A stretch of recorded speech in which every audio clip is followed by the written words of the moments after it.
나온 지 1년 10개월 만에 운영체제의 지위를 차지해 가고 있습니다. 앞으로 1년 반 안에 어떤 형태로든 AI하고 연동하지 않는 소프트웨어를 찾는 게 훨씬 힘들어진다. 얘를 도구로 생각하는 게 아니라 파트너로 생각하는 거예요. 지구상에 있는 텍스트 데이터는 다 읽었어요. 더 이상 읽을 학습 데이터가 없어요. 그러니까 인공지능의 학습을 계속하기 위해서도 멀티모달로 가야 되는 거예요. 휴머노이드에 대한 투자가 어마어마하게 이루어지고 있습니다. 그리고 최근 2, 3년 사이에 휴머노이드의 발전이 최근 한 20년간의 휴머노이드의 발전과 맞먹을 정도로 빨라지고 있어요. 지금부터 앞으로 우리가 5년 동안 뭘 보게 되냐면 한 줌도 안 된 슈퍼 엘리트들이 미국 정부를 약화시키고 무력화시키는 과정을 보게 될 거예요. 그러니까 지금 너무 걱정스러워요. 그리고 R&D 예산은 13%를 깎아버리고 그 정말 대환장 파티 같아요. 대환장 파티?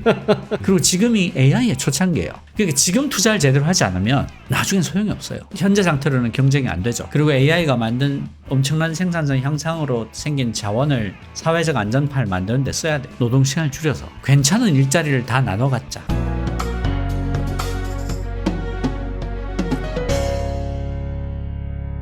안녕하세요. 선대인 경제연구소 선대인 소장입니다. 자, 오늘 귀한 손님 모셨습니다. 박태웅의 AI 강의 2025 박태웅 의장님 모셨습니다. 나와주셔서 감사합니다. 감사합니다. 네. 이 지난해에도 사실 나왔던 책이죠, 이게. 네네. 지난해 냈습니다. 네, 냈는데 이제 인공지능 뭐 기술이나 산업이 워낙 빨리 변하다 보니 한 해 만에 다시 뭐 전면 개정 정보판 같은 느낌이던데. 일단 책이 두 배로 두꺼워졌고요. 실제로는 훨씬 더 많이 썼습니다. 3분의 1 정도를 썼다가 GPT-4 Omni가 나오고 코파일럿 플러스 PC가 나오고 애플 인텔리전스가 나와서 제가 출판사에다가 미안한데 다시 써야 되겠다. 그리고 정말 3분의 1을 버렸어요. 뭐 분량이 많지만 읽어보시면 되게 쉽고 그러니까 어려운 주제라고 많이들 생각하는데 상당히 쉽게 쓰셨고요. 이 넓게 보시고 또 깊이 보시더라고요. 그래서 제가 이제 그런 느낌이 딱 들어서 여러분들한테 박태웅 의장님 책을 좀 소개해드릴 겸 이분 생각도 좀 전달해드리는 시간 갔으면 좋겠다 해서 모셨습니다. 원래 한빛미디어 의장으로 계시다가 지금 녹서포럼 의장으로 갈아타셨어요. 녹서포럼이 뭐 하는 데입니까? 그 녹서는 이제 영어로 그린 페이퍼라고 하는데 원래 백서는 잘 알려지잖아요. 화이트 페이퍼. 그러니까 우리가 어떤 정책을 이렇게 저렇게 펼 겁니다라고 알려주거나 혹은 어떤 정책을 폈는데 이런 결과가 나왔어요라고 보고하는 게 백서인데 유럽연합이 갖고 있는 녹서라는 제도가 있습니다. 사회 전체가 맞닥뜨리는 어떤 풀어야 될 일이 생겼어요. 가령 뭐 4차 산업혁명이 왔다. 그러면 그 시민들한테 묻는 겁니다. 우리가 이 4차 산업혁명이라는 변화를 맞아서 여기에 대한 대응책을 마련하려면 우리가 어떤 질문들에 대해서 대답을 해야 돼요? 그 질문들을 주세요. 라고 해서 질문들을 먼저 모읍니다. 그래서 그 질문들을 모아서 정리해서 펴내는 게 녹서입니다. 그러니까 이 녹서를 만들어서 각계에 다 뿌려요. 시민사회, 경제단체, 노동계, 학계에 다 뿌리고 여기에 대한 답을 해주세요라고 요청을 해요. 그럼 한 2년 동안 각계가 자기들끼리 토론회도 하고 뭐 해가지고 답을 다 제출을 합니다. 그 답을 모아서 펴내는 게 백서예요. 그러니까 우리는 지금 백서만 갖고 있잖아요. 그리고 그 백서도 어떻게 하냐면 주로 공무원들이 몇 명을 모아서 한 두어 번 회의하고는 한 두세 달 만에 펴냅니다. 그래서 저는 그 한국 사회가 눈떠보니 선진국이 됐잖아요. 그러니까 후발추격국으로서 할 수 있는 가장 좋은 일이 뭐냐면 베끼는 거였어요. 그래서 어떤 문제에 대한 정의는 우리가 하는 게 아니었어요. 그거는 독일이 하고 일본이 하고 미국이 하면 그분들이 정의한 문제에 대한 해결책을 갖고 오면 이건 선진국 어르신들이 하신 거니까 틀림없을 거야 하고 그걸 베껴서 따라가는 걸로 여기까지 왔거든요. 그러니까 우리 사회에는 문제에 대한 합의라는 전통이 없어요. 뭐가 문제입니까?에 대한 정의가 없고 빨리 풀자. 그냥 뭐가 생기면 풀어야 돼. 틀린 문제를 맨날 풀게 돼요. 문제를 내거나 정의해 본 적이 없어서 그래서 제가 녹서 포럼이라는 걸 만든 이유가 그러지 말고 우리 문제에 대한 정의부터 시작해 봅시다. 질문부터 시작해 봅시다. 그래서 이제 문제를 정의해 봅시다 하고 녹서 포럼을 만들게 됐습니다. 뭐 말씀하신 대로 사실 이제 좋은 답을 얻으려면 사실 좋은 문제부터 이제 던져야 되는 건데 우리가 그런 과정이 되게 소홀한 것 같습니다. 최근에 우리가 고민해야 될 게 이거는 그냥 한국 사회만의 문제가 아니라 전 인류적으로 고민해야 될 가장 핵심적인 주제가 바로 인공지능인 것 같습니다. 네, 그렇습니다. 네, 그래서 이제 굉장히 좀 중요한 책을 쓰신 것 같고요. 이게 이제 총 6강으로 나누셨더라고요. 네. 예, 6강으로 해서 사실 뭐 6개 이제 챕터로 되어 있는 건데 1강에서 이제 일단 AI가 그 최근에 어떻게 진화하고 있는가 이걸 이제 변화상을 쭉 두루 짚으셨더라고요. 네. 이 최근 1, 2년 사이에 인공지능 기술 또는 그와 관련된 산업 또 업계들의 변화 이게 뭐 몇 가지로 이제 좀 정리를 하셨는데 뭐 대표적인 것들이 어떤 게 있는 건가요? 새로운 미디어가 나타날 때마다 세상이 엄청나게 요동을 치고 바뀌잖아요. 네, 네. 가령 뭐 산업혁명기를 봐도 그렇고 전기가 나왔을 때를 봐도 그렇고 인터넷이 나왔을 때를 봐도 그렇고 지금 AI가 그 정도의 새로운 미디어란 말이죠. 사실은 AI는 오래된 기술이지만 사람들이 체감하는 것은 챗GPT가 나온 뒤부터라고 네. 보는 게 맞죠. 그러면 네. 2022년 11월 30일 날 그러니까 어떻게 보면 2년이 안 된 물건인데 어마어마하게 빠른 속도고 책을 쓰다가 중간에 갈아엎을 정도로 빠르니까 트렌드라고 말해서 하는 것도 이게 몇 달 유효할지 모르겠다 싶을 정도긴 한데 어쨌든 이제 한 1년 몇 개월 지났으니까 지금은 트렌드가 어떻게 됐다라고 말할 수 있을 만하게 됐어요. 이게 보면 첫 번째로는 이제 AI가 OS의 지위를 차지해 가고 있다. 네. 그러니까 그 OS가 오퍼레이팅 시스템이라고 해서 컴퓨터는 PC는 윈도우가 있어야 돌아가잖아요. 서버에는 리눅스가 있고 스마트폰에는 안드로이드하고 iOS가 있고 그렇게 이제 운영체제가 있어야 하드웨어들을 다 운영을 해주니까 소프트웨어 만드는 사람은 그 운영체제 위에서 돌아가는 걸 만들기만 하면 그러니까 프린트 포트를 제어한다, 키보드를 제어한다, 모니터를 제어한다, 뭐 USB 포트를 제어한다 이런 거를 소프트웨어 개발자가 일일이 신경 쓸 필요가 없죠. 운영체제가 다 해주니까. 네. 그게 이제 운영체제인 건데 나온 지 1년 10개월 만에 운영체제의 지위를 차지해 가고 있습니다. 그러니까 그 윈도우를 제낀다는 거냐 그런 뜻은 아니고 마이크로소프트에서 코파일럿 플러스 PC라는 걸 내놨는데 이게 PC에 깔려서 나오는 OS예요. 그리고 애플이 애플 인텔리전스를 발표했는데 그거는 아이폰과 맥과 아이패드에 깔려서 나오는 AI고 안드로이드는 이미 깔려 있고 앞으로 1년 반 안에 어떤 형태로든 AI하고 연동하지 않는 소프트웨어를 찾는 게 훨씬 힘들어진다. 그러니까 모든 소프트웨어들이 어떤 형태로든 AI하고 연동하는 형태를 취하게 된다. 플랫폼이 돼버린다라는 뜻에서 AI가 OS가 되고 있다. 그렇게 말씀드릴 수 있을 것 같고요. 두 번째로는 이 맥락 인터페이스라는 게 있는데 이건 사실 제가 만든 말입니다. 그러니까 인터페이스라는 말부터 설명을 네. 드려야 되는데 인터가 가운데라는 뜻이고 네. 페이스가 얼굴이라는 뜻이니까 네. 가운데서 뭔가를 매개해 주는 걸 인터페이스라고 그래요.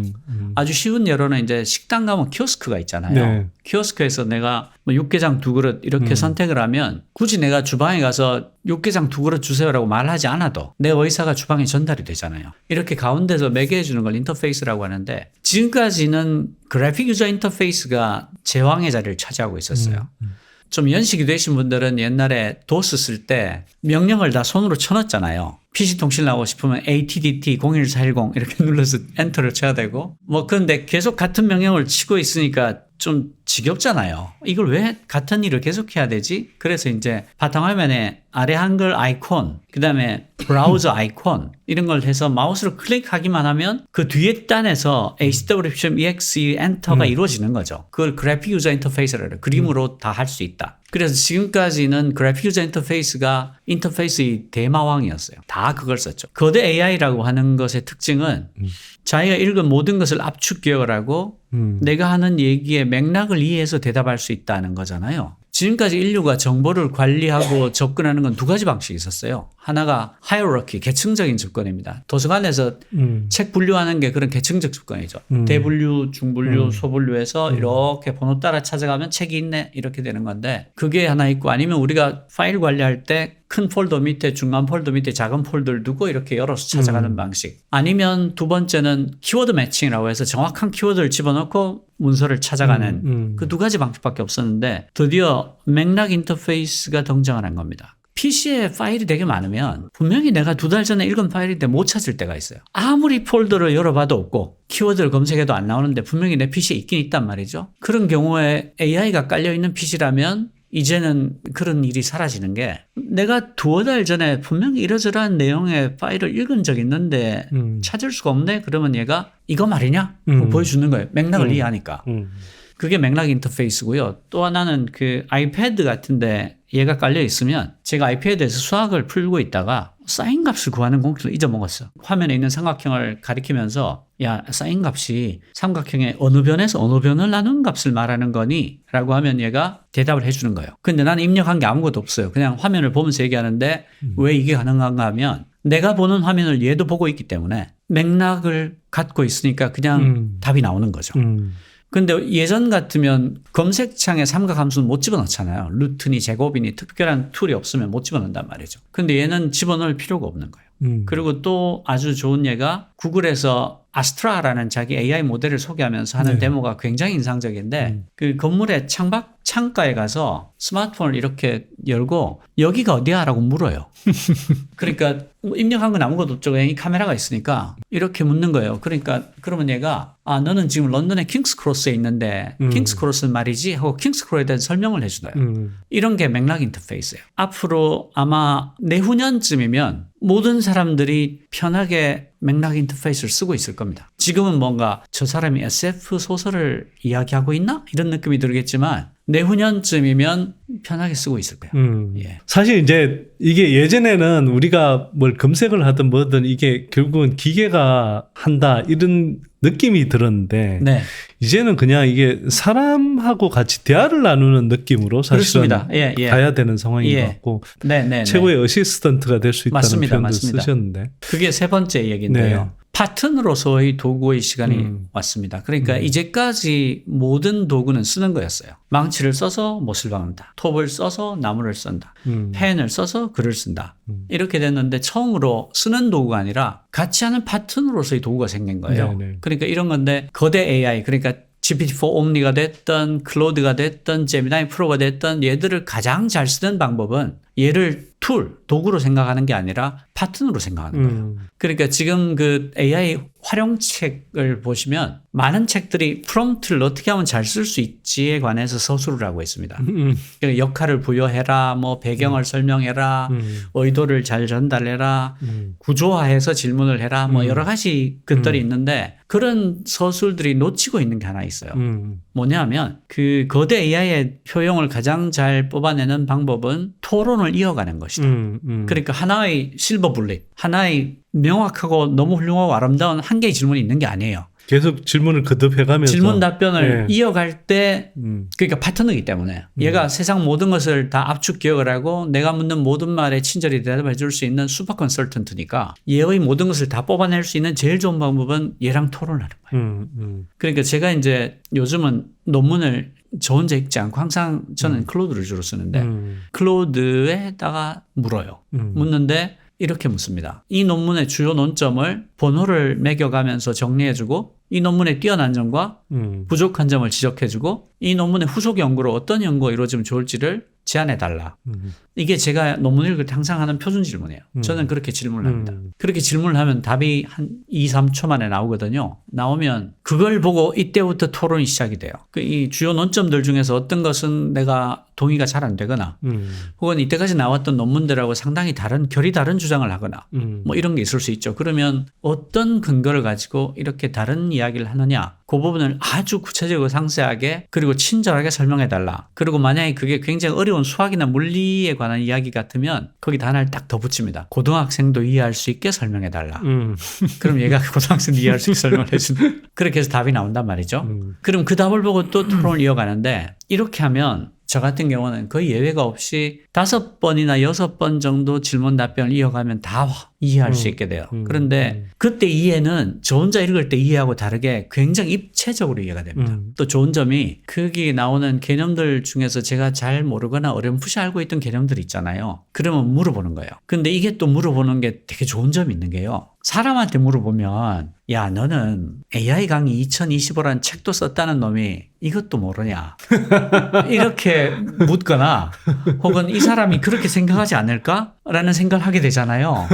근데 얘는 AI니까 전혀 부끄러움 없이 아무 말이나 물어볼 수 있어요. 또 물어보고 또 물어보고 그게 너무 좋은 점이고요. 그리고 예외 없이 한 5번, 6번이 지나면 논문을 완전히 이해하게 되는데 그때 이해는 굉장히 입체적인 이해가 돼요. 그런데 거기까지 걸린 시간이 얼마냐? 5분 정도면 돼요. 왜냐하면 얘는 항상 답을 2초 안에 하니까 제가 6번 질문을 해도 대부분의 시간은 그 답을 읽는 데 걸리는 거지. 읽고 다음 질문 하는데. 네네네. 그러면 그렇게 되잖아요. 그러면 그 다음에 뭘 하냐면 제가 이 논문을 읽어야 되나 안 읽어야 되나 판단을 해요. 그러니까 내가 기왕에 갖고 있던 지식을 조금 더 깊이 한 수준이면 그걸 읽지 않습니다. 근데 내가 이건 새로운 내용이고 내가 글을 쓰거나 강의를 하거나 방송을 할 때 인용을 할 가치가 있다. 그러면 읽어요. 왜냐하면 할루시네이션이 있으니까 얘가 환각이 있잖아요. 그래서 그걸 읽는데 그때 읽으면요. 읽는 시간이 3배, 4배 빨라요. 왜냐하면 내가 다 이해를 하고 할루시네이션이 있는 것 아닌가를 확인하는 차원에서 읽기 때문에 물론 이제 그 요약에 없는 디테일들이 있어서 배울 게 또 생기긴 하죠. 그렇지만 비교할 수 없이 빠른 속도로 읽을 수가 있고요. 그 중에서 이제 미처 내가 확인하지 못했던 게 나오면 그것만 집어내서 메모에 남겨놓고 제가 이제 권해드리고 싶은 것은 거대 AI를 쓸 때는 얘를 모든 것을 압축 기억하고 나를 위해서 어떤 대답든지 줄 수 있는 아주 훌륭한 컨설턴트라고 생각을 해라. 파트너로 생각을 해라.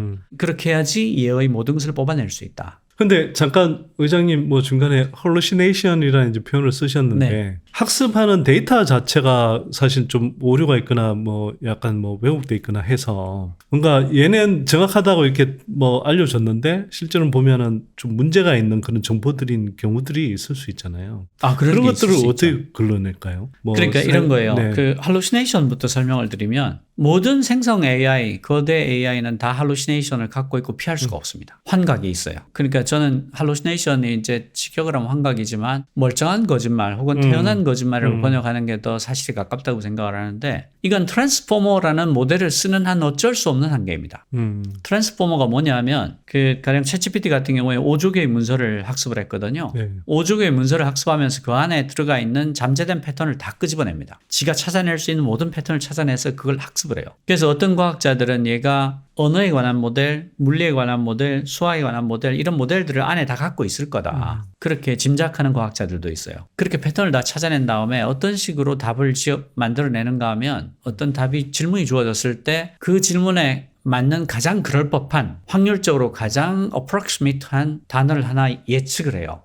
생성을 하고 이걸 다시 입력으로 집어넣고 그 다음 단어를 예측하고 이걸 다시 입력을 넣고 세 번째 단어를 예측하고 이런 식으로 재귀적으로 계속 반복하면서 문장을 완성하는 거거든요. 무슨 뜻인가 하면 트랜스포머라는 모델을 쓴 거대 AI는 확률적으로 가장 그럴법한 단어를 예측해내는 것을 학습해내지 true or false를 토해내도록 학습한 적이 없는 애예요. 그러니까 아주 그럴 법한 거짓말이 나타날 가능성이 항상 있어요. 그럼 어떡하지? 오픈 AI 수석 개발자였고 지금은 나와서 자기 회사를 차린 일리어스 스커버. 그 친구가 그 딥러닝의 아버지인 그 제프리 인턴하고 같이 딥러닝을 모델을 같이 개발한 그 팀에 있던 친구인데 일리어스 스커버가 챗GPT를 만들고 직후에 인터뷰를 했을 때는 뭐라고 얘기했냐면 앞으로 2년 안에 할루시네이션을 없앨 수 있다고 생각한다 라고 인터뷰를 그래요? 했었어요. 예. 근데 그때 제가 그걸 보고 트랜스포머를 쓰면서 환각을 없앨 수 있다고? 말도 안 되는데? 라고 생각하고 그 뒤에 저는 글을 쓰거나 강연을 하거나 할 때 항상 할루시네이션을 없애지 못할 거다라고 얘기를 했어요. 일리어스 스커버는 이렇게 인터뷰를 했지만 나는 동의하지 않는다. 그리고 몇 달이 지나서 아주 유명한 AI 과학자가 있어요. 역시 오픈 AI 창립 멤버였다 나온 친구가 있는데 안드레이 카파티라고 있어요. 안드레이 카파티가 뭐라고 얘기를 하냐면 할루시네이션은 버그가 아니다. 피처다. 이렇게 얘기해요. 이거는 버그가 아니다. 그러니까 잘못된 실수나 오류가 아니고 그냥 고유의 특징이다. 만약에 거대 AI에게서 상상력을 없앤다면 그 아이는 검색 엔진이 될 거다. 인간이 어떤 창의력을 발휘하기 위해서는 상상을 하잖아요. 상상을 하고 없는 것을 몽상을 하고 그렇게 하듯이 AI가 창의적인 대답을 하기 위해서는 할루시네이션을 피할 수 없는 동전의 뒷면 같은 거라는 거예요. 그러니까 이건 버그가 아니라 고유의 피처라는 거죠. 그러니까 상상력이 있는 검색 엔진이 지금의 거대 AI다. 그런 맥락이면 좀 두 가지가 생각이 드는데 첫 번째는 버그가 아니기 때문에 고칠 필요가 없다. 그냥 그게 내줘야 되는 어떤 피처 특징이다 그러면 네네네. 그리고 그건 뭐 고쳐야 되는 대상이 아닌 거잖아요. 뭐 수정하거나 고칠 수 없는 거죠. 네. 처음에 챗GPT가 나왔을 때 할루시네이션이 한 18% 정도 있다고 그랬고 지금 GPT-4 터보 이후로 할루시네이션이 한 7, 8%대라고 얘기하거든요. 근데 실제로 써보면 한 3% 정도 느낌을 받게 되고요. 두 번째로는 신중하게 쓴다면 할루시네이션은 가려낼 수 있습니다. 그러니까 내가 이걸 대외적으로 사용을 해야 되겠다라고 마음을 먹으면 검색을 해야 됩니다. 검색을 하고 교차 확인을 반드시 해야 됩니다. 그리고 그렇게 하면 할루시네이션은 다 피해 나갈 수가 있고요. 제가 생각할 때 신중하게 쓴다면 피할 수 있다. 그 AI 회사들도 이걸 그냥 볼 수는 없으니까 아주 여러 가지 기법을 써서 낮추고 있습니다. 예를 들어서 수식 계산 같은 경우처럼 명확한 하나의 답이 있는 경우에 이걸 확률적으로 예측하면 안 되잖아요. 그런 경우에는 지금은 거대 AI가 어떻게 답을 하냐면 파이썬으로 프로그래밍을 해서 수식을 짜서 계산해서 답을 합니다. 그렇게 해서 아예 오답이 나올 확률을 없애버리고요. 또 하나는 그 RAG 같은 걸 씁니다. Retrieval Augmented Generation이라고 해서 검색 증강 생성이라고 해서 이게 뭐냐면 내가 어떤 답을 만든 다음에 이게 참인지 거짓인지를 지가 검색을 해서 비교를 해본다거나 혹은 어떤 데이터를 주고 이 안에서만 찾아서 대답을 해 라고 해서 대답을 하게 하거나 Perplexity라는 아주 훌륭한 서비스가 있습니다. Perplexity가 어떤 질문을 하면 그 질문을 에 대한 답을 하기 위해서 검색을 먼저 해요. 그래서 검색을 해서 관계가 깊은 유력한 사이트들을 찾으면 그 사이트에 있는 내용들을 조합을 해서 답을 만들어서 보여줍니다. 그러니까 퍼플렉스가 내는 모든 답에는 상세한 링크가 붙어 있어요. 그래서 제가 제일 많이 쓰는 AI 서비스가 클로드하고 퍼플렉스를 주로 쓰고 GPT-4 Only랑 구글 제미나이를 보조로 그렇게 쓰고 있거든요. 글 쓰거나 강의하거나 뭐 공부할 때 그런 식으로 RAG 같은 걸 써서 오류를 낮추거나 할루시네이션을 낮추는 아주 여러 가지 작업들을 하고 있고 그래서 18%였다가 7%까지 떨어졌는데 그럼에도 불구하고 트랜스포머라는 모델의 한계가 있기 때문에 모델의 특성이라고 해야 되겠죠. 카파시의 말에 따르면 특성이 있기 때문에 할루시네이션을 없앨 방법은 없습니다. 그래서 항상 이걸 밖으로 발표하는 자료로 쓸 때는 반드시 검색을 해라. 교차 확인을 해라. 그게 기본이 됩니다. 그리고 만약 그게 정말 이제 AI에 내재된 어떤 특징이고 뭐 AI 차원의 상상력이라고 하면 참 놀라운 현상일 수도 있겠네요. 그러니까 네네. 사실 지금까지 인간만이 허구의 세계를 상상하고 창조해서 거기에 가치를 부여한다라고 생각을 하고 있는 건데 AI가 지금 그럴 수 있는 거라는 거잖아요. 한편으로. 근데 인간의 거하고는 네. 약간 다를 수 있는 게요. 얘는 어디까지나 통계적인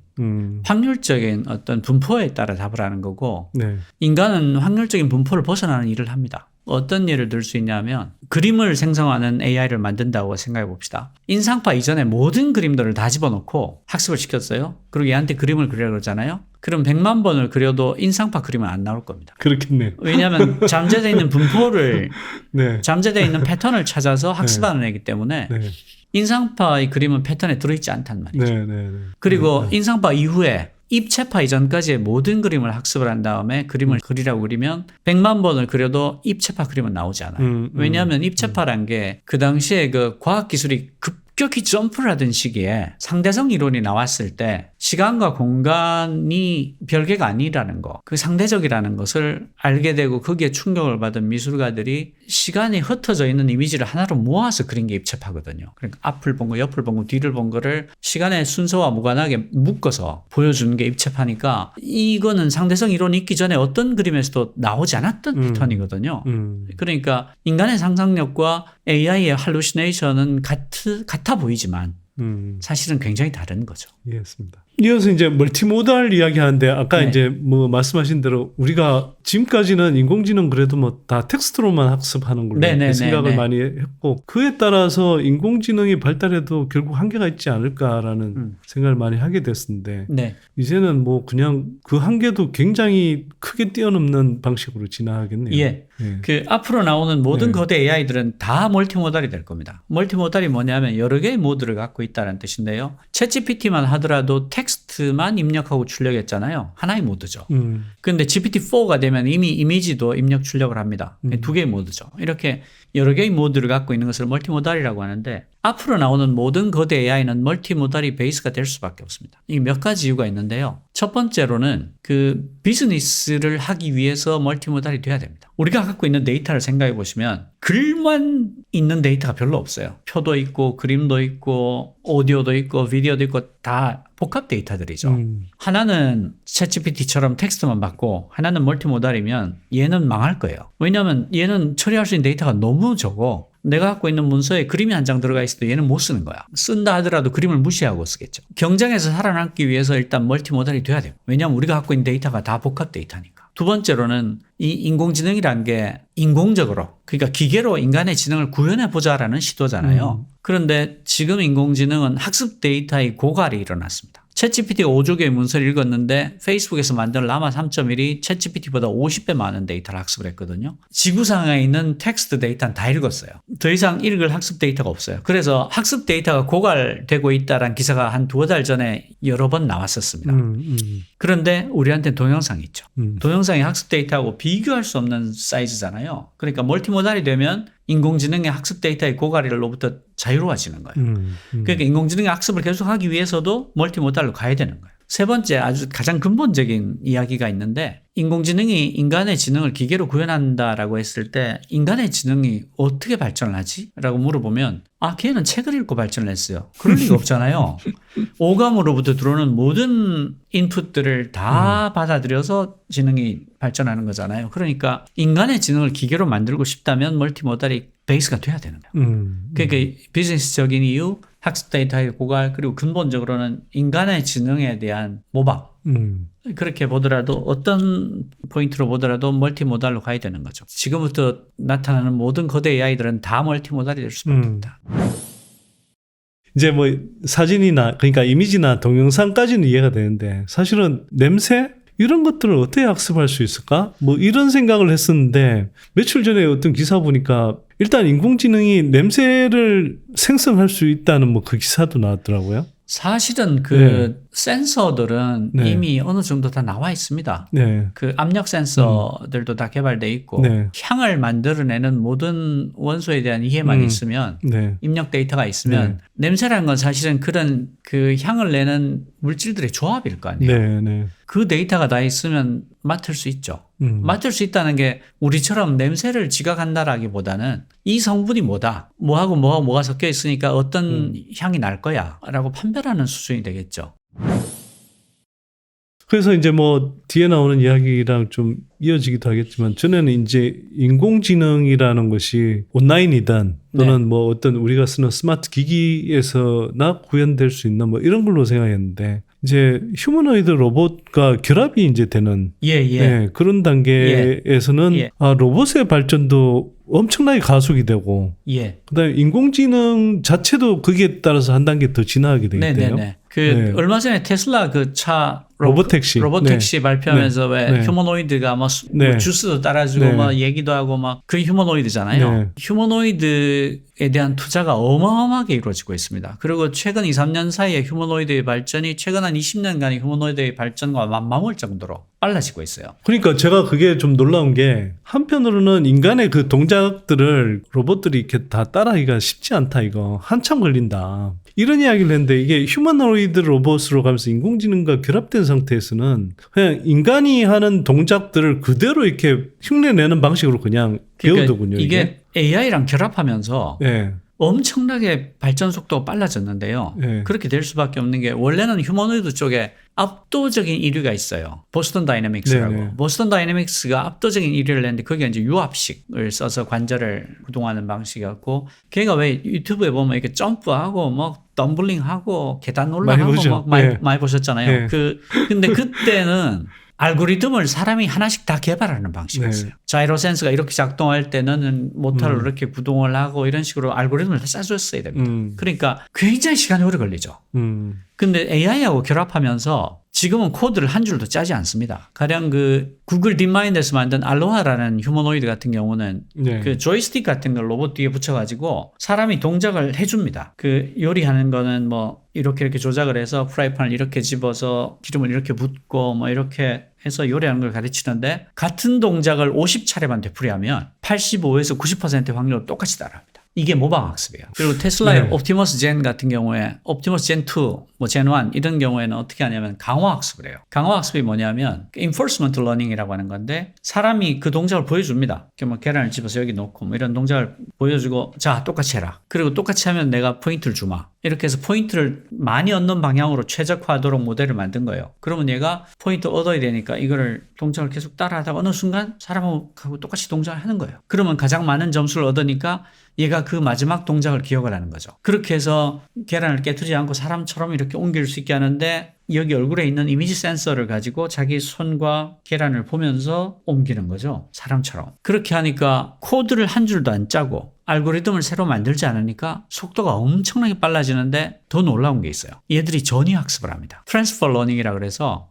가령 알로하라는 로봇이 1000대가 있다. 1000대가 각기 한 가지씩 동작을 익히면 그날 저녁에는 모든 휴머노이드가 1000가지 동작을 할 수 있게 돼요. 그냥 그 서버에 올려가지고 공유하는 거예요. 이렇게 지수적으로 올라가는 거예요. 익스포넨셜하게 올라가는 거예요. 그러니까 휴머노이드 쪽 발전이 어마어마하게 빨라질 수 없고요. 그러면 도대체 왜 갑자기 휴머노이드에 대한 투자가 이렇게 많이 늘어나고 관심이 집중되는가? 여기도 이제 몇 가지 이유가 있는데 그 테슬라의 일론 머스크 같은 경우는 이렇게 설명을 하죠. 작업장들을 봐라. 모든 작업장들이 인간의 신체에 최적화되어 있다. 선반의 높이는 인간의 키에 맞춰져 있고 도구의 무게는 인간의 팔의 근육에 맞춰져 있고 도구의 손잡이의 크기는 인간의 손의 크기에 맞춰져 있다. 그러니까 모든 작업장을 일거에 자동화하는 데는 휴머노이드를 투입하는 게 제일 빠르다.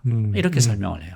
근데 그거는 사실은 반만 맞는 말이에요. 왜냐하면 밥을 하는 데는 전기밥솥 형태가 제일 낫습니다. 그릇 씻는 건 식기세척 형태가 제일 나아요. 그 집안에 사람 키만한 로봇이 와가지고 그 빗자루를 들고 다니면서 쓸고 다니고 빨래 방망이 들고 빨래를 이렇게 하면서 두드리고 있고 그릇 접시 씻다가 깨고 하면 얼마나 보기 싫고 귀찮겠어요. 그리고 시간도 훨씬 더 걸려요. 그냥 통돌이 세탁기가 돌고 로봇 청소기 돌아다니고 식기세척에 씻는 게 낫죠. 그러니까 그 말은 반만 맞는 말이고 그리고 자동차 작업장에서도 거대한 용접 로봇이 용접하는 편이 훨씬 효율적입니다.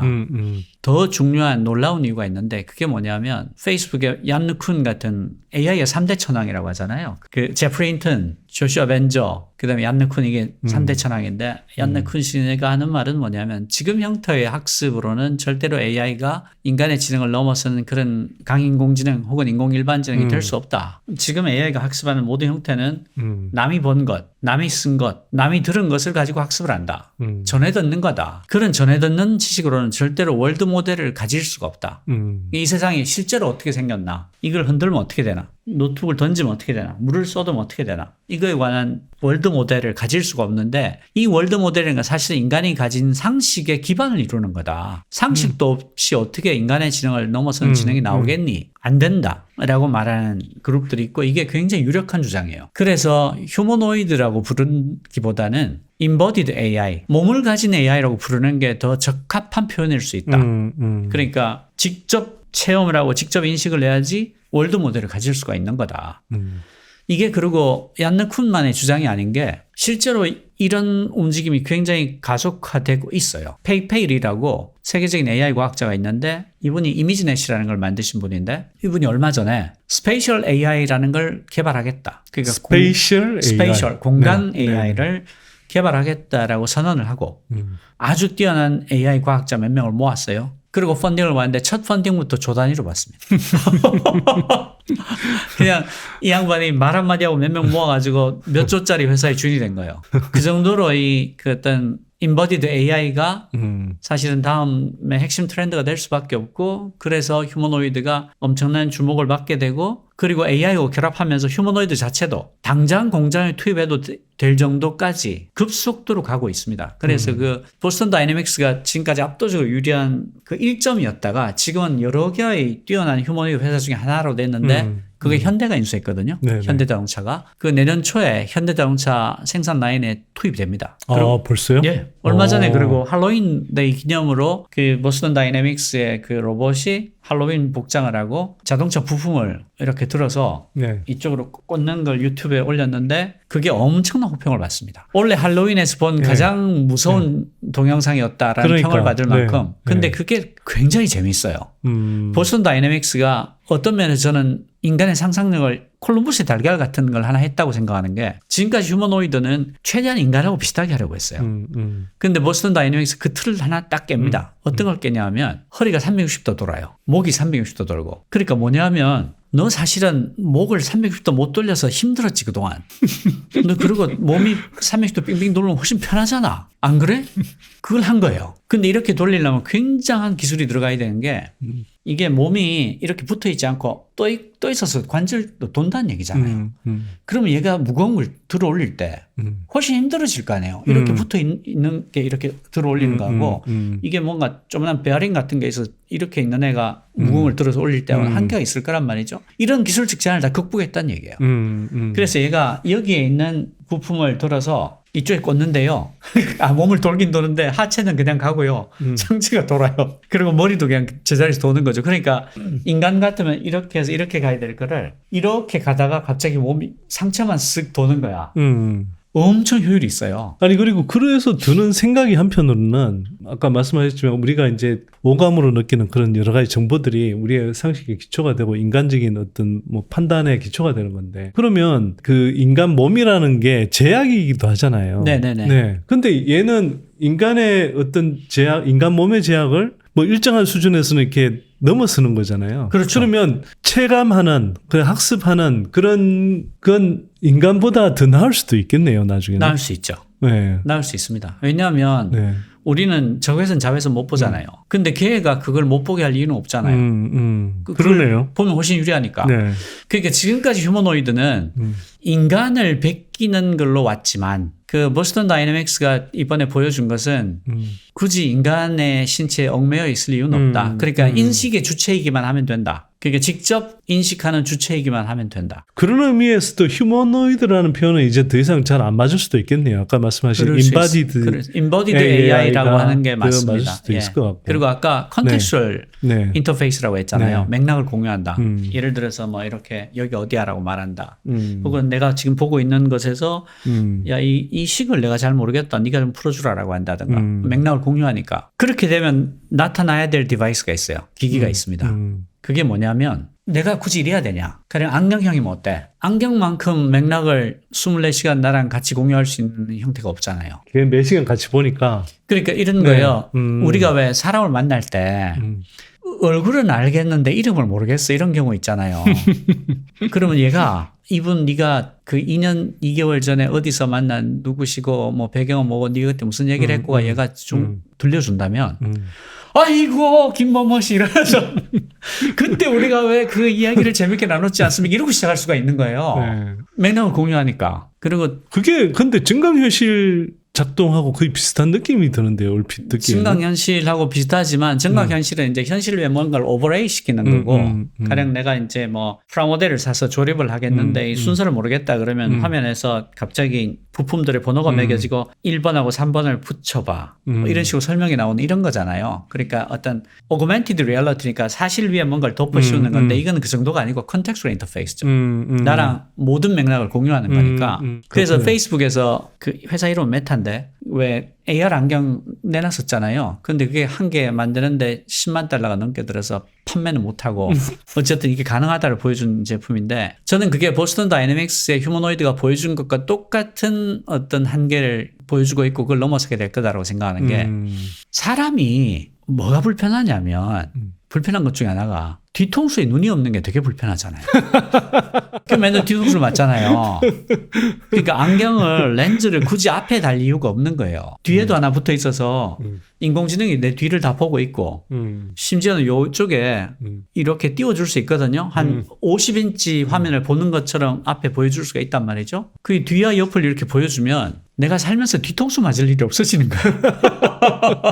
근데 너무 많은 시각 정보가 들어와서 오히려 혼란스러운 거 아닌가요? 아니 그거를 띄워놓는 게 아니고 네. 얘가 나 대신 보고 있는 거예요. 그러다가 가령 뭐 야 뒤에서 야구공이 날아오고 있어라든가 너 뒤에 어떤 사람이 너를 계속 보고 있는데 너를 추적하고 있는 것 같아라든가 너 와이프가 너를 홀고 보고 있는데 너 잘못한 거 없니? 너 너 혹시 까먹은 거 없어? 뭐 이런 식으로 해줄 수 있는 거죠. 그러면 마치 야, 근데 너무 세상이 각박해질 것 같은데. 아니, 빈틈이 없잖아요, 빈틈이. 아니 이제 제 말은 뭐냐면 그 컨텍스트 인터페이스라는 게 보편화된다면 원턴 원치 않던 나타날 일이 안경 형태의 디바이스가 될 수밖에 없다. 네.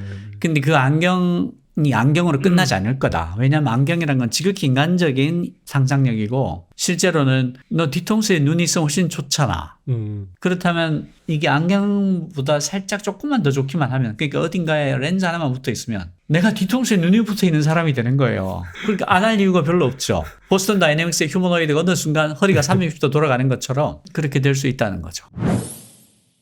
자, 이어서 조금 여쭤볼 텐데요. 사실 인공지능이 나오면서 한편으로는 많은 사람들이 한편으로는 걱정하는 게 AI가 이렇게 이 속도로 계속 발전하다 보면 인간의 능력을, 인간의 지능을 뛰어넘는 초지능이 되는 거 아닌가. 뭐 이런 이제 걱정들을 사실 하게 되고. 네네네.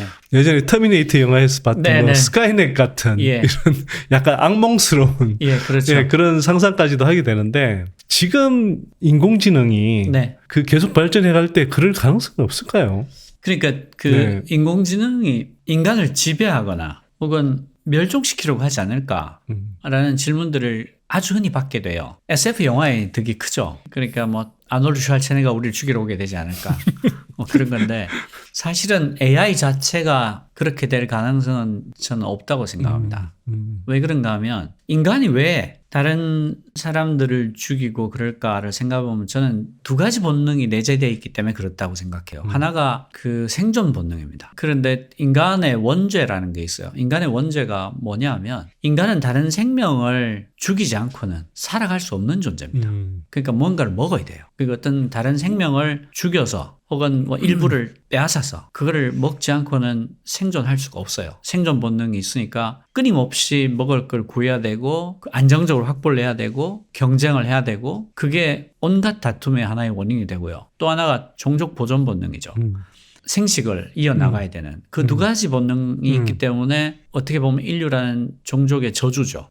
끊임없이 살생을 해야 된다. 끊임없이 생식을 해서 번식을 해야 된다. 그러니까 번식을 하기 위해서는 안정된 터전이 있어야 되고 새끼들이 충분히 활동할 공간이 있어야 되고 그러다 보면 싸우게 되고 그런 건데 예를 들어서 만약에 인간이 아무것도 먹지 않아도 살 수 있다면 저는 인류가 갖고 있는 분쟁의 90% 이상이 없어질 거라고 생각해요. 근데 이 두 가지 본능이 AI에는 없습니다. 그렇기 때문에 AI가 인류를 죽여야 될 모티브가 하나도 없어요. 그래서 그런 그 SF 영화들은 틀렸다고 생각하는데. 그래서 AI와 관련한 위험이 없어졌냐? 전혀 그렇지 않다. 그 MIT의 막스 테그마크 교수가 이렇게 아주 훌륭하게 설명한 바에 따르면 아프리카의 검은 코뿔소가 멸종된 것은 인류의 욕심이나 혹은 죽이려고 하는 의사 때문이 아니었다. 단지 자연을 어떻게 이용하는가에 관해서 검은 코뿔소와 인간의 견해가 달랐을 뿐이다.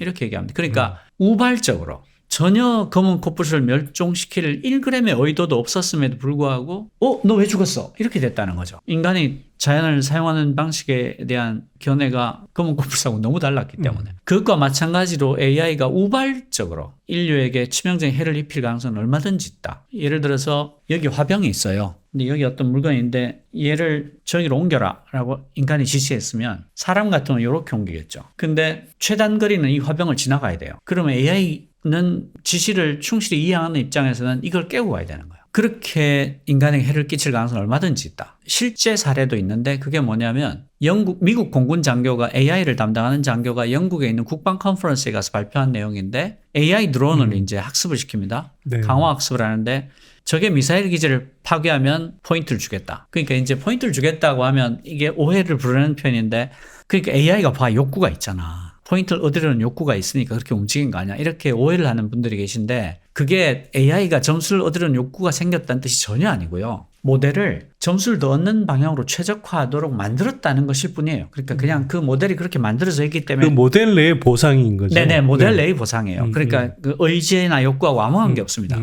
그런데 조건을 달았죠. 그 공격에 대한 최종 결정권은 인간 조종사에게 있으니까 물어보고 해라.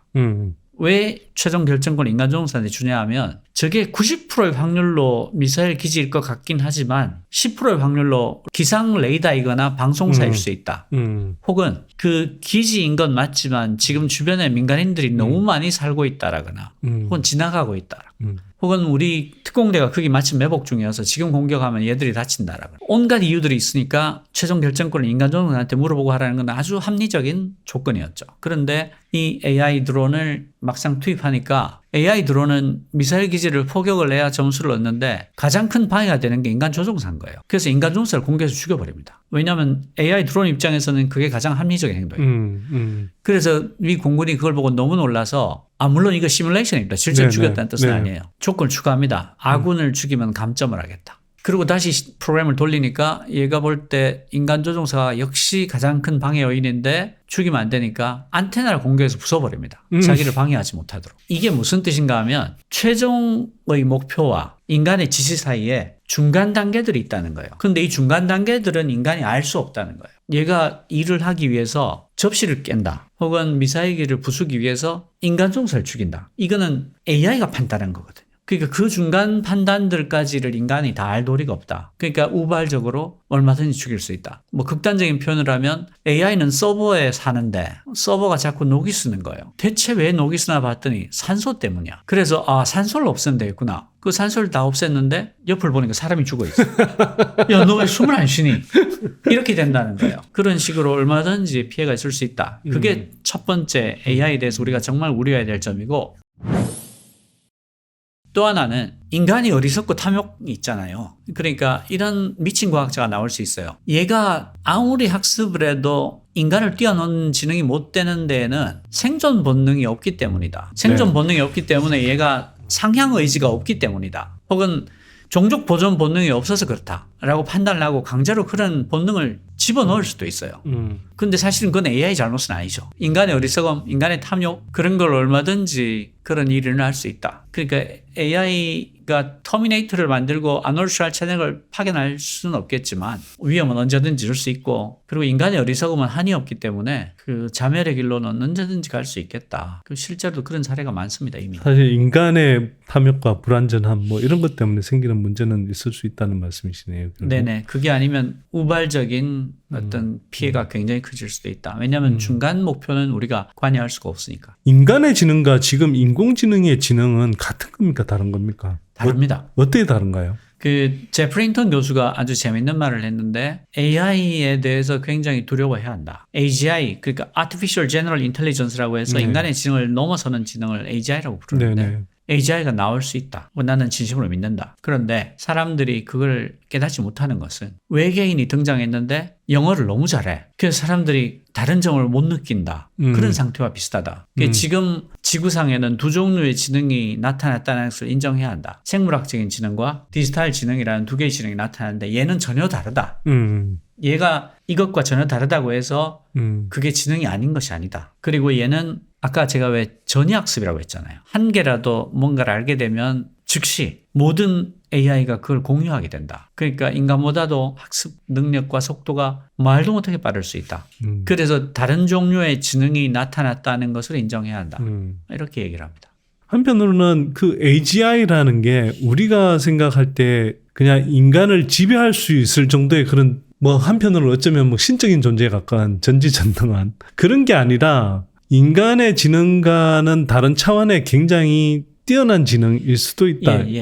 그렇게 이해하는 게 더 맞는 건가요? 제프리 힌턴 교수가 아주 재밌는 말을 많이 하셨는데 그 중에 하나가 뭐냐면 그 사회자가 물으니까 당신은 더 뛰어난 지능이 더 모자라는 지능에 의해서 컨트롤되는 경우를 몇 번이나 보셨나요? 라고 물어요. 그러니까 다른 종류의 지능인데 어떤 면에서 더 뛰어나다면 인간이 그걸 컨트롤하기 어려울 거다. 저는 이제 그런 예를 드는데 제가 이창호 구단의 바둑을 한 100번쯤 다시 태어나도 이해 못할 거예요. 존경은 할 수는 있지만 그리고 제가 100번쯤 다시 태어나도 아인슈타인의 그 물리 이론을 다 이해하지 못할 겁니다.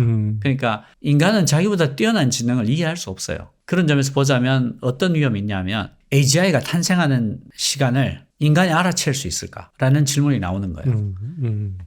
내가 이창호가 처음 바둑을 배울 때라면 내가 가르쳐 줄 수 있겠죠. 내가 그래도 한 4급은 되니까. 이창호가 한 3일 지나면 저보다 뛰어나실 거 아니에요. 그러면 이창호가 두는 수를 내가 이해할 수 있냐? 못한단 말이죠. 그러니까 지금은 AI를 개발하고 있으면서 이게 아직 AGI가 되지 않은 것 같아 라고 말하지만 그러면 인간이 걔가 AGI로 넘어서는 순간을 이해할 수 있을까? 그 바둑에 비유해보면 걔가 내 수를 넘어가는 수를 나는 못 알아챌 거예요. 그러면 그거는 결국 AGI가 현실이 된다고 하면 인간이 결국은 제어할 수 없다는 이야기 아닌가요? 그래서 중요한 게 뭐냐면 제프리 힌턴 교수 같은 그런 분들이 뭐라고 주장하면 지금부터 AI 관련된 규제와 규율과 법을 만들어야 된다. 지금 준비해야 된다. 왜냐하면 AGI 나타난 뒤에 늦다. 못할 거다. 그래서 지금 너무 늦다는 얘기를 하는 거고요. 그래서 사실은 오픈 AI야, 샘 알트만, 구글 딥마인드의 데미스 하사비스, 마이크로소프트 빌 게이츠 전부 다 뭐라고 얘기를 하냐면 빨리 국제적인 규제 기구를 만들어 달라라고 얘기해. 빨리 만들어 달라. 이게 핵폭탄이나 팬데믹만큼이나 위험한 물건이다. 공동성명도 냈어요. 핵폭탄이나 팬데믹만큼 위험하다. 인류의 멸종을 부를 수 있다. 그러니까 빨리 국제적인 규율을 만들어 달라. 법을 만들어 달라라고 이 사람들이 요구를 해요. 성명서를 내고. 근데 이제 개별 기업들 입장에서는 그런 요구를 한편으로는 하지만 한편으로는 이게 AI 기술에서 이제 계속 최대한 경쟁사 또는 경쟁 기관들을 앞서가고 싶어 하니까 이제 어떤 국제 규율, 규범 이런 것들이 이제 체계적으로 정리되기 전에는 최대한 자기네들이 속도를 내서 이렇게 발전을 시키려고 하는 욕구가 또 있는 거잖아요. 이게 굉장히 제가 이제 위험하다고 생각하는 게 뭐냐면 이 AI는 기본적으로 규모의 법칙을 따라요. 그러니까 컴퓨팅 파워를 많이 집어넣을수록 다시 말해서 GPU를 많이 때려넣으면 많이 때려넣을수록 학습 데이터를 많이 집어넣을수록 매개 변수를 크게 잡으면 크게 잡을수록 그러니까 AI 사이즈를 키우면 키울수록 일관되게 성능이 좋아집니다. 그래서 지금 그 데이터 센터 만드는데 몇 조가 들어가는데도 불구하고 어마어마한 GPU 사기 전쟁이 벌어졌잖아요. 네. 그 페이스북 같은 경우는 최신형 GPU가 H100인데 H100을 연말까지 35만 장 사겠다 그러고 그 라마 3.1 다음 모델이 라마 4잖아요. 라마 4를 H100 10만 장 이상의 클라우드에서 돌리고 있다라고 그저께 발표했고 그러니까 엄청난 규모의 전쟁이 벌어지고 있어서 실제로 그 정도 사이즈의 거대 언어 모델을 개발할 수 있는 거대 AI를 개발할 수 있는 회사가 한 줌도 안 됩니다. 그런데 그 한 줌이 안 되는 그 기업들이 쓰는 자금이 막대하던데요. 지난해 올해 기준 거의 한 데이터 센터 건립에만 거의 한 280조 정도를 쓴다고 하는데. 그래서 슈퍼파워, 슈퍼 엘리트 몇 명이서 그걸 다 쥐고 있거든요. 그리고 이 사람들이 앞에서는 그런 공동성명을 내요. 근데 실제로는 그런 법이 만들어지는 거를 굉장히 견제하고 엄청난 로비를 합니다. 얼마 전에 월스트리트저널인가 뉴욕타임스에서 뭐라고 기사가 나왔냐면 지금 슈퍼 엘리트들이 갖고 있는 IT 회사들의 로비력이 미국 총기협회를 넘어섰다라고 기사가 나왔고 넘어서고 있다라고 기사가 나왔고 그리고 캘리포니아에서 AI 관련된 규제법이 나왔거든요. 네. 그게 초거대 AI만 규제하는 법이었어요. 그리고 그 대단한 내용도 아니야. 그런데 이게 캘리포니아 상하원을 통과하니까 로비를 내가지고 캘리포니아 주지사가 거부권 행사하게 만들어버려요. 네. 그러니까 실제로는 그런 법안이 구체화되는 걸 반대하고 있어요. 이게 양면적이고 어떤 면에서 보자면 위선적이죠. 근데 문제는 그 한 줌도 안 되는 슈퍼 엘리트들이 인류의 미래를 좌지우지하고 있다는 거예요. 그게 너무 무서울 수 있는 거 아닌가요? 그래서 하루빨리 한편으로는 국제사회가 공동의 규범 체계를 만들어야 되는 것 같긴 한데. 정말 무섭고 빨리 공동 규범의 체계를 만들어야 됐다고 생각하는 게 이번에 트럼프가 당선됐잖아요. 부통령이 벤스잖아요. 그 벤스가 피터 틸이라는 페이팔 마피아. 네네.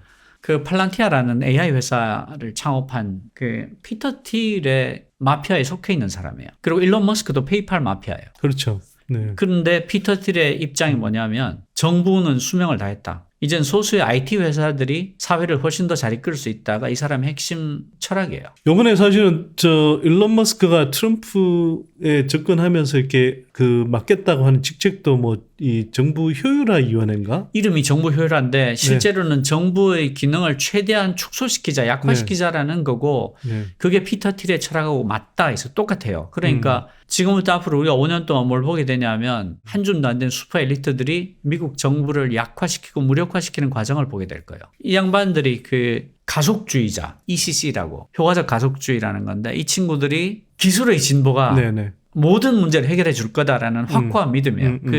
마크 안드리센, 넷스케이프 만들어서 엄청난 돈을 써가고 그 뒤에 벤처 캐피탈리스트 돈 친구인데 이 친구가 가속주의에 대한 열렬한 그 신자예요. 그 신자급의 믿음을 갖고 있는데 기술의 진보를 막는 모든 것은 불의하다. 옳지 않다. 기술의 진보가 결국 인류를 해방시킬 거라는 확고한 믿음을 갖고 있는 거고 그 피터 트리나 일론 머스크 같은 경우도 그런 가속주의의 흐름에 속해 있는 사람들인데 피터 트리는 엄청난 돈과 엄청난 영향력을 갖고 있거든요. 그래서 그 사람이 노골적으로 얘기해요. 그 정부는 효력을 다했다.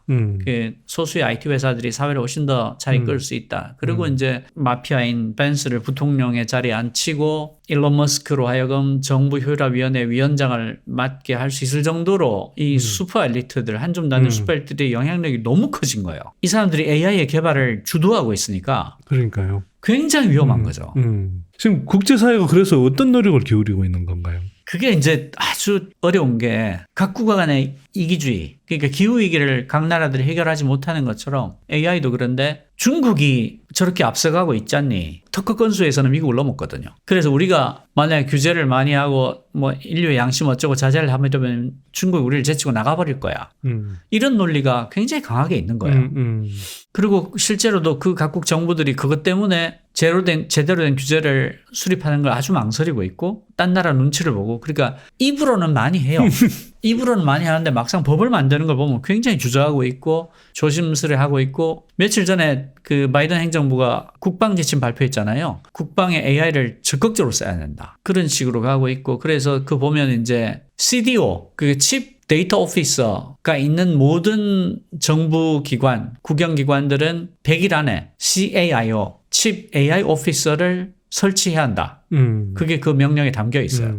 그리고 AI를 국방에 적극적으로 적용해야 된다. 그리고 첨단 AI 기술을 스파이들이 훔쳐가는 것을 적극적으로 방어해야 된다라는데 이건 사실 노골적으로 중국을 겨냥한 말이죠. 첨단 반도체를 전부 규제하는 거에 더해서 소프트웨어에 대해서도 그런 똑같은 동일한 규제를 하겠다. 이렇게 발표를 하고 있으니까 그 미국 진영, 중국 진영, EU 진영 이렇게 나눠가지고 서로 그런 갈등을 하고 있으니까 국제적인 얼라이언스를 맺고 AI에 대한 올바른 규제를 만들자라고 하는 게 굉장히 진도가 느릴 수밖에 없죠. 지구온난화 문제 대응하는 거랑 비슷하네요. 이게 예. 그 글로벌리 대응을 해야 되는데 각국의 이해관계가 다르고 또 경쟁을 하려고 하니까. 거기다가 표준 네. 문제가 있어요. 네. 표준이 사실은 엄청난 비즈니스가 되거든요. 그 은행이 왜 바젤 협약을 지키기 네네. 위해서 돈을 몇 조를 쓰고 있지 않습니까? 그리고 산업계에서는 ISO 표준을 지키기 위해서 돈을 엄청나게 쓰고 있죠. AI에서도 같은 움직임이 있어요. 초반이기 때문에 엄청난 그 주도권 다툼이 있죠. 프랑스가 중국하고 손을 잡기도 하고 영국이 미국과 손을 잡기도 하고 뭐 최근에는 또 영국은 노동당으로 정부가 바뀌면서 좀 시들해지긴 했는데 그리고 미국도 트럼프가 되면서 이때까지 해왔던 모든 AI 규제 노력이 다 무효가 될 위기예요. 그러니까 지금 미국의 AI 안전에 관한 정책들은 깊이 들여다봐봐야 큰 소용이 없을 가능성이 있어요. 트럼프는 적극적인 AI 지능론자에게 왜냐하면 피터 틸 그쪽 강력한 지지를 받았으니까 그런 규제는 개나 줘버려 이런 입장이거든요.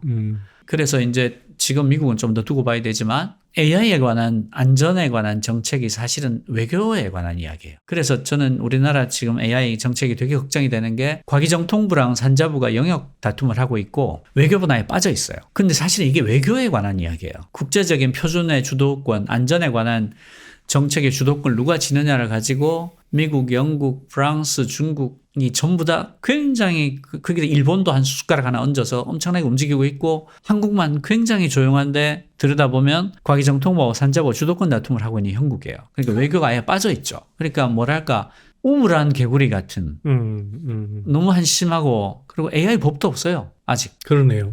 그러니까 지금 너무 걱정스러워요. 그리고 R&D 예산은 13%를 깎아버리고 그 정말 대환장 파티 같아. 대환장 파티? 지금 네이버가 나와서 검색 서비스를 개발하겠다고 한다면 과연 먹힐까? 지금 누군가 나와서 메신저 서비스를 만든다고 한다면 먹힐까? 어떤 산업의 초창기에만 할 수 있는 일들이 있어요. 네네. 그 인터넷 초창기에 네이버가 검색을 했기 때문에 지금까지 하는 거고 모바일 폰이 나왔을 때 스마트폰이 나왔을 때 제일 먼저 카카오가 메신저를 했기 때문에 먹고 있는 거고 그래서 라인이 카카오보다 기술적으로 훨씬 더 나을지도 모르겠지만 한국에서는 발을 못 붙여서 일본으로 도망가서 거기서 했잖아요. 근데 네. 없었으니까. 그러니까 어떤 미디어의 초창기에만 할 수 있는 일들이 있어요. 네. 그리고 지금이 AI의 초창기예요. 그러니까 지금 투자를 제대로 하지 않으면 나중엔 소용이 없어요. 그러니까 초중학교 때 애를 굶겨놓고 27 넘은 애한테 너 그동안 내가 못 먹어서 미안하다. 오늘부터 하루에 5끼 줄게. 그럼 애가 키가 크냔 말이죠. 성인병 걸려요. 지금 먹여야 돼요. 그런데 R&D에서는 13% 깎아버렸잖아. 근데 그 뭐 국가적으로도 그렇지만 이게 국내에 뭐 네이버나 카카오, 뭐 KT든 SK든 뭐 이런 정도까지 포함하더라도 요즘 뭐 하이퍼스케일러 이런 표현도 많이 쓰던데 그 사람들이 이렇게 뭐 데이터 센터를 구축하고 인공지능 서비스를 준비하고 뭐 여기에 쏟아붓는 그 작업력을 도저히 따라갈 수가 없잖아요. 당장 뭐 말씀하셨다시피 H100조차도 예. 뭐 제대로 이렇게 확보하기가 돈이 없는데 우리가 그러면 인공지능 산업에서 그 한국은 뭘 할 수 있는 건가요? 지금? 그러니까 그게 문제인데요. 뭘 해야 되는 건가요, 그리고? 제가 생각할 때는 한국의 AI 과학자들이 훌륭합니다. 뛰어납니다. Attention is all you need라는 게 트랜스포머라는 모델을 만든 정말 획기적인 논문이었는데 그게 주저자 중에 한 명 한국 사람이에요.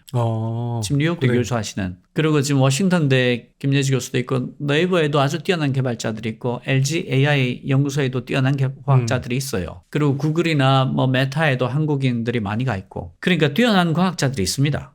그런데 예산이 모자란 거죠. 그래서 저는 그 메타, 페이스북 같은 데가 H100을 올해 말까지 35만 장 사겠다는 거잖아요. 근데 이제 엔비디아가 그렇게 못 만들기 때문에 못 살 거예요. 근데 이미 10만 장 이상 확보했고 그걸 가지고 라마4를 돌리고 있는데 대한민국 정부라는 차원에서 보자면 대한민국이 세계 10대 강국이잖아요. H100을 3만 장이든 5만 장이든 살 여력이 있습니다. 그러니까 국가 단위로는 충분히 붙어볼 만한 거예요. 네. 왜 이거를 제가 국가 단위로 붙어볼 만하고 붙어야 된다고 말하냐면 AI 수준을 미국을 100이라고 놓고 보면 2등인 중국이 60점대고 3등부터 8등까지가 38점에서 39점대예요. 그러니까 그냥 차이 나는 게 아니고 줄을 세우면 안 보일 정도로 차이가 나요.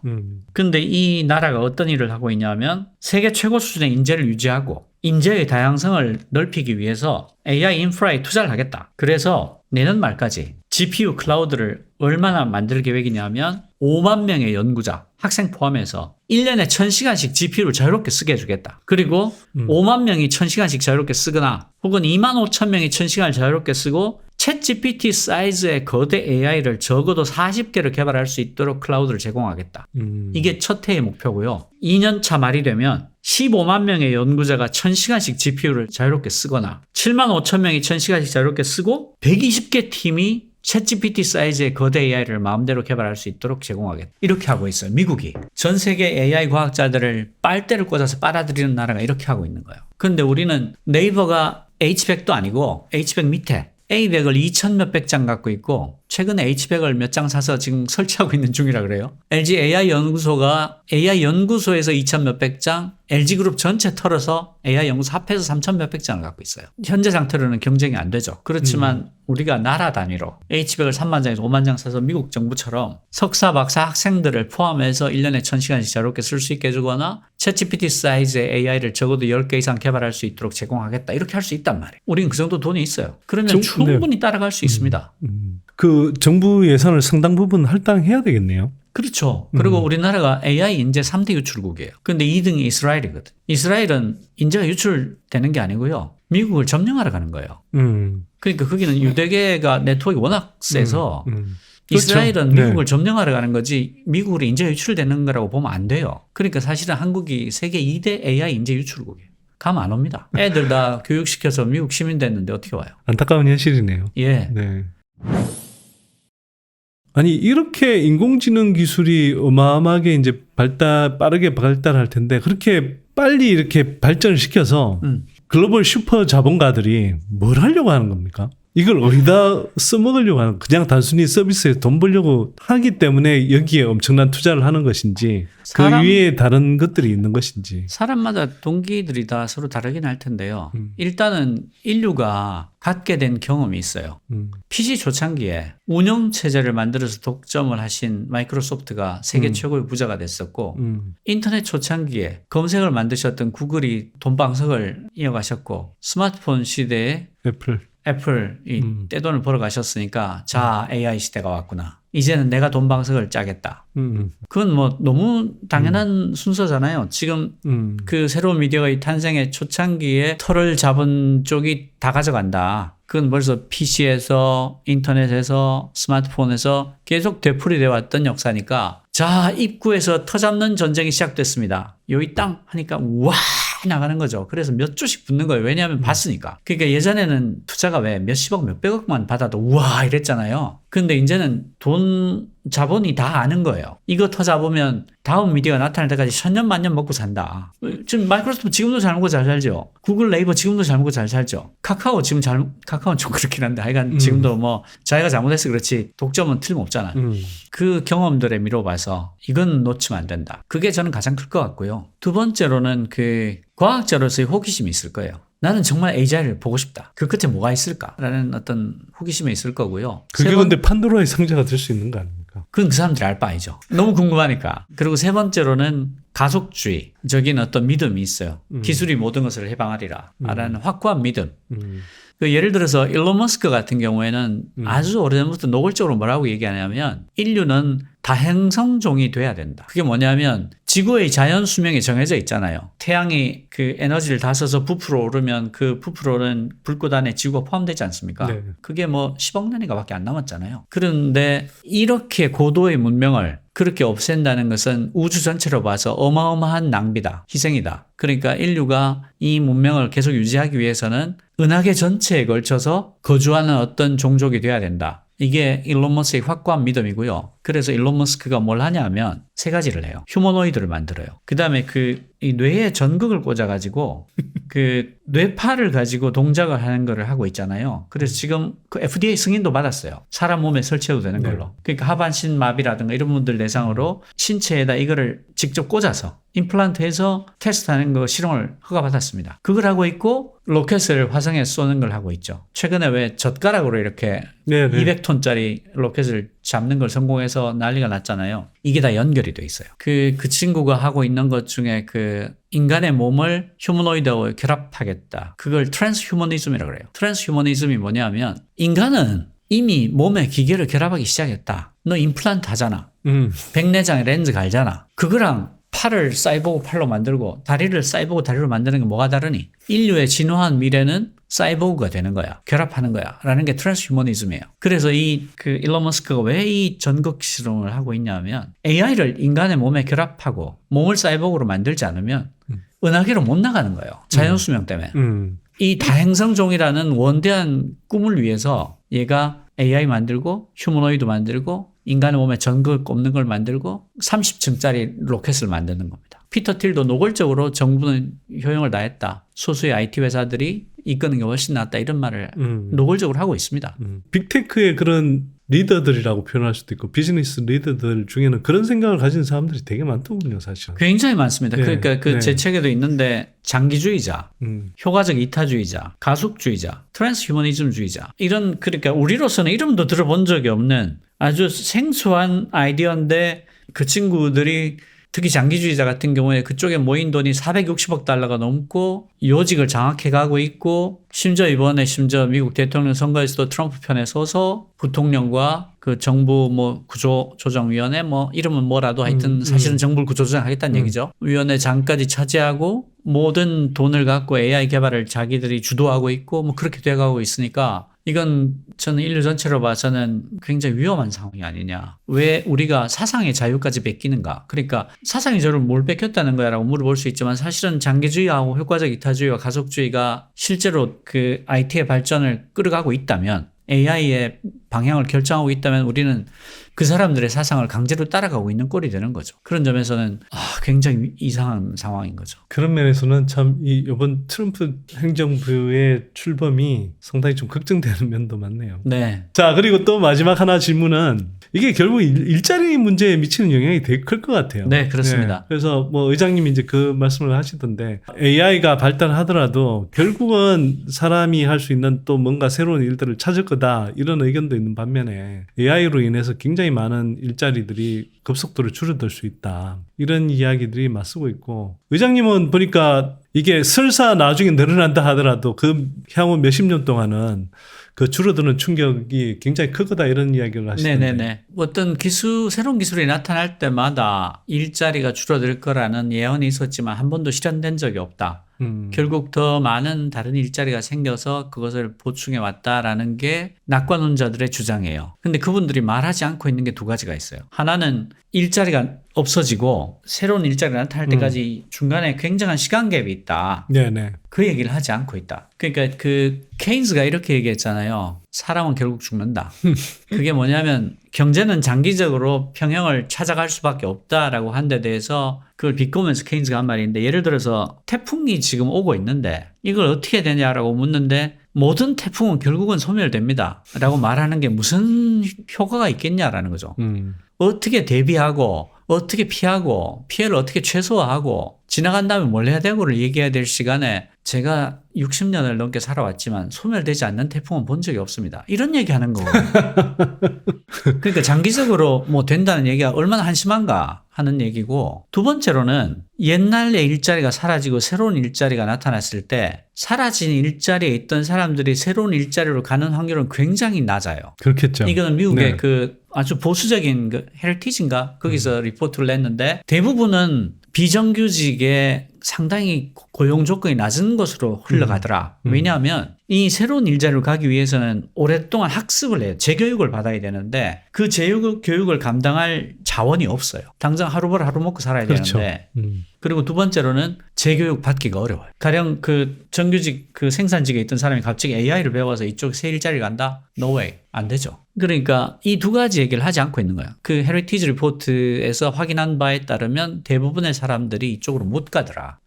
재교육을 심지어 시켜준다 하더라도 이 문제방이 높아서 그 재교육 기간을 버틸 자원이 없어서 이 두 가지를 말을 하지 않고 있는 거예요. 그리고 세 번째로 말하지 않고 있는 게 뭐냐면 AI는 틀림없이 생산성을 엄청나게 높여놓을 겁니다. 굉장히 높여놓을 거예요. 10배, 20배 이렇게 높인단 말이죠. 그러면 사회체제를 거기에 맞게 바꾸지 않으면 다 죽어요. 그러니까 노동시간을 엄청 줄여야 돼요. 그리고 AI가 만든 엄청난 생산성 향상으로 생긴 자원을 사회적 안전판을 만드는 데 써야 돼요. 제가 딴 데 가서도 얘기한 적이 있지만 예를 들어서 이런 거예요. 우리는 옛날에 살던 것과 똑같이 살고 있다고 생각하지만 사실은 그렇지 않습니다. 굉장히 많은 게 바뀌었어요. 제가 어릴 때는 40 넘어가면 사람들이 다 하고 뒷짐 지고 다녔어요. 그리고 환갑 때까지 살아남는 사람이 너무 적어서 어떤 노인이 환갑까지 살아남으면 온 마을에서 잔치를 해줬어요. 네, 환갑잔치를 했죠. 환갑잔치를 했어요. 그건 지금 의장님도 지금 환갑잔치 하셔야 될 나이잖아요. 전 넘었죠. 넘었는데 지금은 환갑잔치를 아무도 하지 않잖아요. 70도 안 해요. 한 90이나 돼야 할까? 그 반면에 기술은 어마어마하게 빨리 발전하고 있어요. 가속도를 뛸 수밖에 없습니다. 기술은 가속을 뛸 수밖에 없는 게 누적되고 중첩되거든요. 그러니까 옛날 살던 세상과 지금 세상은 다른 세상이에요. 어마어마하게 다른 세상. 완전히 달라졌어요. 네. 그걸 인정을 해야 됩니다. 그런데 시스템은 별로 안 바뀌었거든요. 그러니까 지금 우리가 내용에 맞지 않는 형식을 갖고 있는 거예요. 거기서 오는 이 마찰음과 불협화음과 내야 되는 비용이 엄청나요. 그래서 제가 생각하는 것은 노동시간을 대폭 줄이지 않으면 안 된다. 같은 시간을 다 일하면 엄청난 과잉 재고와 그 재고로 말면 엄청난 과잉 실업이 생길 수밖에 없다. 그거는 불을 보듯 뻔하다. 그건 내일 태풍 온다는 얘기하고 똑같다. 그걸 줄이는 방법은 노동시간을 줄여서 괜찮은 일자리를 다 나눠 갖자. 그리고 사회적 안전판을 만드는 데 쓰자. 그리고 일생에서 3번의 안식년을 허용하자. 그러니까 연금을 젊을 때 주자는 거예요. 1년씩. 재교육할 수 있게. 아, 나 지금 이번에 번아웃 됐다. 혹은 너무 기술 따라가기 어렵다. 나 1년 동안 재교육을 받겠다. 라고 하면 인생에 3번을 다 손을 들어서 안식년을 가질 수 있게 하자. 그래서 가령 예를 들어서 저는 고등학교 졸업하고 대학 가기 전에 한 1년을 전 세계 여행 다니거나 아니면 국내에서라도 이 일 저 일을 해보면서 놀게 하는 게 정말 필요하다고 생각해요. 세상 경험을 하게 하는 게. 그리고 중년에 한번 반드시 쉬어야 된다고 생각합니다. 왜냐하면 저를 보면 PC는 대학 졸업하고 군대 제대하고 친구 자취방에서 받고, 인터넷은 30대 초반에 받고, 스마트폰은 말할 수 없는 나이에 받고, AI도 거의 환갑돼서 받잖아요. 그 3개, 4개가 다 세상을 완전히 바꿔놓는 어떤 것이었단 말이죠. 그리고 적응이 필요하고 공부가 굉장히 많이 필요한 어떤 것이었어요. 근데 앞으로 그런 게 계속 나올 거란 말입니다. 그러면 중년에 한번, 장년에 한번 손을 들고 도저히 적응을 못하겠다. 나 재교육을 받고 싶습니다 했을 때 연금을 지급을 해서 안식년을 주고 세상에 적응할 공간을 주는 게 이 바뀐 세상에 적응하는 사회 제도의 하나일 수 있다라고 저는 생각을 해요. 세상의 변화는 옛날에는 50년 단위였는데 지금은 10년 단위, 5년 단위잖아요. 근본적으로 바뀐 이 두 가지에 적응하는 제도를 만드는 게 맞죠. 과거와는 다르게 과거에는 사실 제가 뭐 2017년에 일의 미래라는 책을 쓸 때만 해도 이게 뭐 육체를 쓰든 뭐 인지 노동을 하든 상대적으로 좀 정형화된 그런 네. 일자리들 뭐 우선적으로 이렇게 대체되고 뭐 좀 창의성이 요구되는 뭐 이런 일자리들 때는 상대적으로 좀 안전할 거다 이런 진단이 예. 많았는데 이제는 그것도 아닌 것 같아요. 예. 작가 물론 이제 뭐 톱스타나 뭐 이런 사람들은 여전히 이제 뭐 그 사람들의 어떤 뭐 지위를 가지겠지만 예. 웬만한 작가나 배우까지도 이렇게 대체할 수 있는 단계가 됐다라고 하면 이건 네. 정말 무서운 세상 아닐까 한편으로는 일자리 굉장히 관점에서 그렇습니다. 보면 당장 뭐 아까 이제 뭐 생산 이게 우리가 효율성이 올라간다라고 10배가 올라간다라고 하지만 거꾸로 이야기하면 이게 10사람이 하던 일을 한 사람이 할 수 있다는 뜻이잖아요. 일자리가 증발하고 있다는 뜻입니다. 네. 예. 그러니까 저도 생각해보면 당연히 그럴 것 같은 게 실제로 그 뭐 국내도 그런 서비스 지금 준비하는 사람들이 있더군요 보니까 뭐 예전 같으면 뭐 당연히 기자들이 기사를 쓴다고 생각하지만 이제는 뭐 그냥 인공지능이 충분히 쓸 수 있는 단계인 거고 사실은 보도자료 어지간한 뭐. 기사는 AI가 다 쓸 수 있습니다. 그러니까요. 그 지금도 네. 사실은 보면 네. 한국은 언론 질이 되게 낮아서 기사 상당수가 보도자료 그냥 베낀 거예요. 그 맞습니다. 보도자료를 네. 기사처럼 써줘야 돼요. 옛날에 안 그랬거든요. 지금은 보도자료를 어떻게 주냐 하면 컨트롤 C, 컨트롤 V 하면 되도록 써줘야 돼요. 그러니까 복사해서 붙여넣기 하면 될 정도로 써줘야 되고 실제로 붙여넣기를 합니다. 아니 그래서 그걸 그런데 이걸 또 사람이 직접 그 보도자료를 쓰는 게 아니라 AI가 쓸 수 있죠. AI가 예. 보도자료를 쓸 수 있도록 하는 또 서비스도 이제 준비하고 있는 사람만큼 잘 씁니다. 그러니까요. 그러니까 참 놀라운 변화들이 엄청나게 빠르게 일어나고 있습니다. 네. 자, 오늘 뭐 주어진 시간 안에 뭐 다 충분히 이야기하지 못했고요. 사실 뭐 지금 나누던 이야기도 더 뭐 들어가고 싶은 뭐 욕심이 있습니다만 뭐 나머지 궁금증들은 박태웅의 AI 강의 2025 읽어보시고요. 또 기회 봐서 또 의장님 한 번 더 모시도록 하겠습니다. 자, 오늘 나오셔서 장시간 좋은 이야기 들려주셔서 감사드립니다. 고맙습니다. 불러주셔서 고맙습니다. 네.